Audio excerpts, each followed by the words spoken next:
अस्सलाम वालेकुम।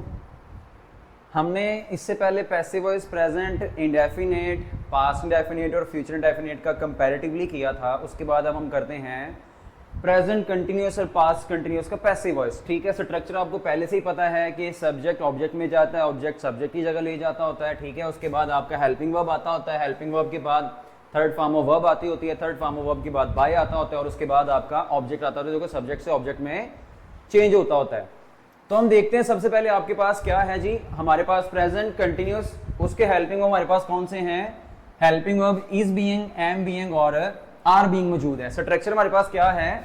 New object है हमारे पास, उसके बाद जो आपका न्यू ऑब्जेक्ट और ये सब्जेक्ट ऑब्जेक्ट में चेंज हो गया, helping verb, third form of verb और बाय है। ठीक हो गया। अब सेंटेंस क्या है? He is eating food. अब हमने ही को फूड की जगह और फूड को ही की जगह ले आना है। ठीक हो गया।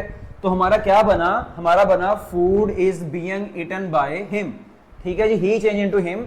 जो सर्टेन प्रोनाउंस अपने ऑब्जेक्टिव केस में चेंज होते हैं, हमने ये भी उस दिन कर लिए थे हमारे प्रीवियस लेक्चर में, जो हमारा पहला लेक्चर है पैसिव वॉइस का।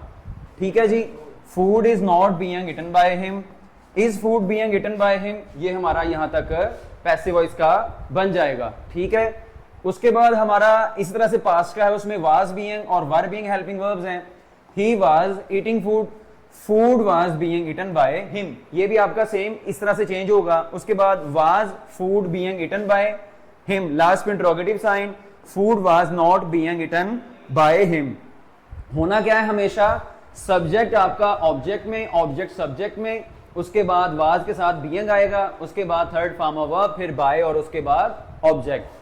तो ये आपका पैसिव वॉइस है। इंतहाई आसान है, प्रैक्टिस से आपको इसकी बड़ी आसान तरीके से समझ आ जाएगी। जज़ाकल्लाह, अस्सलाम वालेकुम।